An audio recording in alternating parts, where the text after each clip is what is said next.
창고에서의 삶을 정리하며 새로운 시작을 꿈꾸는 남자, 이지혁.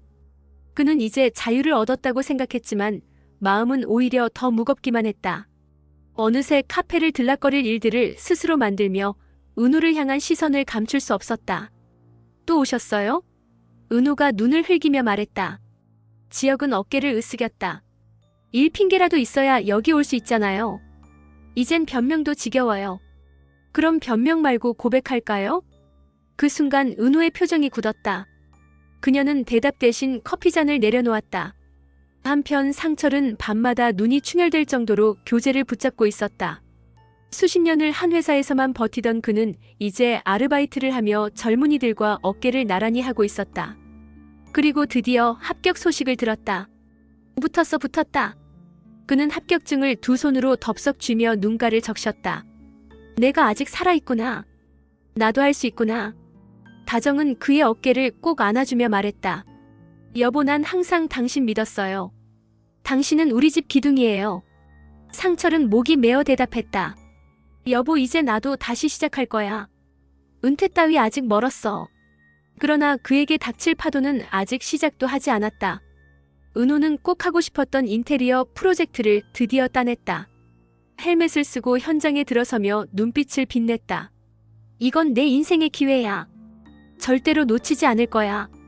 그러나 그 순간 무너져 내린 철제 구조물이 그녀를 덮쳤다. 꺄! 사람들이 달려와 외쳤다. 은호 씨, 빨리 구급차 불러. 지혁이 뛰어들어 그녀를 끌어냈다. 은호 씨, 정신 차려요. 나 좀 봐요. 피로 얼룩진 그녀의 손끝이 지혁의 얼굴을 더듬었다. 지혁 씨. 그리고 의식이 꺼졌다. 병원 응급실. 의사와 간호사들의 외침이 이어졌다. 혈압 떨어집니다. 더 강하게. 출혈이 심합니다.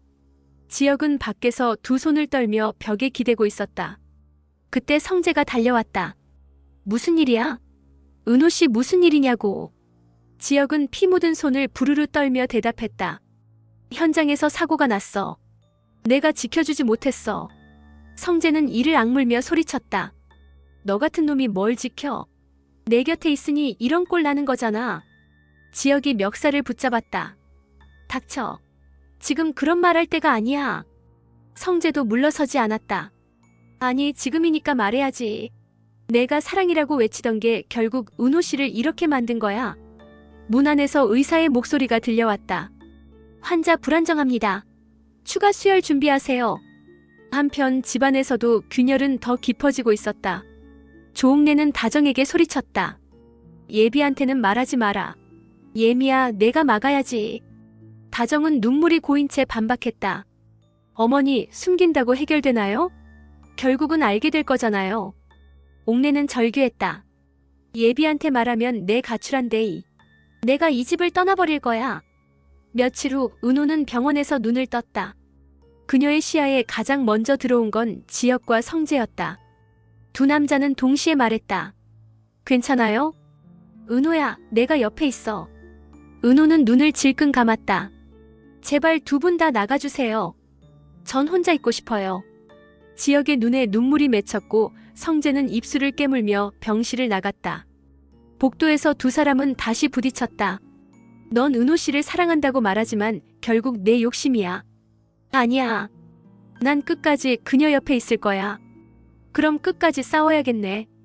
누가 진짜 자격 있는지. 좋아. 그럼 정면으로 부딪혀보자. 그리고 또 하나의 음모가 어둠 속에서 꿈틀거렸다. 성희는 전화를 붙들고 차갑게 말했다. 계획은 순조로워. 은호는 스스로 무너질 거야. 지혁이든 성재든 결국 내 손바닥 위에서 놀 뿐이지. 깊은 밤 병실 창문에 빗방울이 부딪혔다. 은호는 의식은 회복했지만 마음은 더 무겁게 가라앉아 있었다. 그녀는 지혁을 향해 속삭였다. 지혁 씨, 전 당신이 모르는 게 많아요. 그걸 알면 분명 저를 떠나게 될 거예요. 지혁은 손을 꼭 잡았다. 아니에요. 어떤 비밀이든 받아들일 거예요. 전 이제 당신 없이는 살 수 없으니까. 그러나 방문 앞에서 이 대화를 엿들은 성재의 눈빛은 차갑게 얼어붙었다. 그래, 그렇게까지 말할 거면 나도 더는 물러서지 않겠어. 다음 날 병원 앞에 기자들이 몰려들었다. 지은호 씨, 이번 프로젝트 사고 관리 부실 아닌가요? 호적 문제 사실입니까? 이 지역 대리와의 관계, 결혼 전제입니까? 플래시가 번쩍이는 순간 은호는 눈을 감았다. 그러나 지역이 기자들 앞에 섰다. 이건 사생활 침해입니다. 더 이상 이런 식으로 몰아붙이지 마세요. 성재도 옆에 서서 기자들을 밀어냈다. 지금 중요한 건 은호 씨의 건강입니다. 자극적인 기사로 장난하지 마세요. 기자들은 물러났지만 두 남자의 눈빛은 서로를 향해 불꽃을 튀겼다. 상철은 합격증을 손에 쥔 채 술을 들이켰다. 그러나 이내 바닥에 내던졌다. 내가 뭘 위해 이 나이에 공부까지 했지. 결국 아무도 안 믿어주는데. 다정이 다가와 손을 잡았다. 여보, 난 믿어요. 하지만 세상은 달라요. 억울해도 견뎌야 해요. 상철은 울분을 토했다. 난 평생 정직하게 살았다. 부모도 모시고 자식도 키웠다.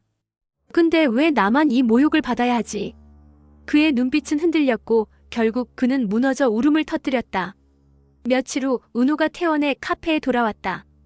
그러나 문을 열자마자 들려온 건 차가운 목소리였다. 사업한다는 놈이 그 옷꼬라지가 뭐냐? 은호는 고개를 숙였다. 거래처 대표가 비아냥거렸다. 결혼식 당일 파혼당한 놈이랑 붙어다니니 수준 보이네. 그 순간 지역이 나타나 그의 앞을 가로막았다. 지금 뭐라 하셨습니까? 대표가 비웃었다. 잘난 척은 다 하더니 결국 여잔 하나 지켜주지도 못한 놈이잖아. 지역의 눈빛이 번쩍였다. 다시는 제 앞에서 그런 말 하지 마십시오. 그 시각 성인은 비밀스러운 통화를 하고 있었다. 계획은 잘 굴러가고 있어. 은호는 결국 무너질 거야. 상대방의 웃음소리가 들려왔다. 지역과 성재는? 성인은 미소 지으며 대답했다. 둘 다 내 손바닥 위에 있어. 결국 이 집안의 권력은 내가 가져올 거야. 밤 카페 안. 지역과 성재가 마주 앉았다. 은호 씨는 제가 지킬 겁니다. 그만해. 넌 결국 내 욕심을 위해 옆에 있는 거야. 아니야. 난 끝까지 그녀 옆에 있을 거야. 좋아. 그럼 이제부터 전쟁이다. 누가 진짜 자격 있는지 끝까지 가보자.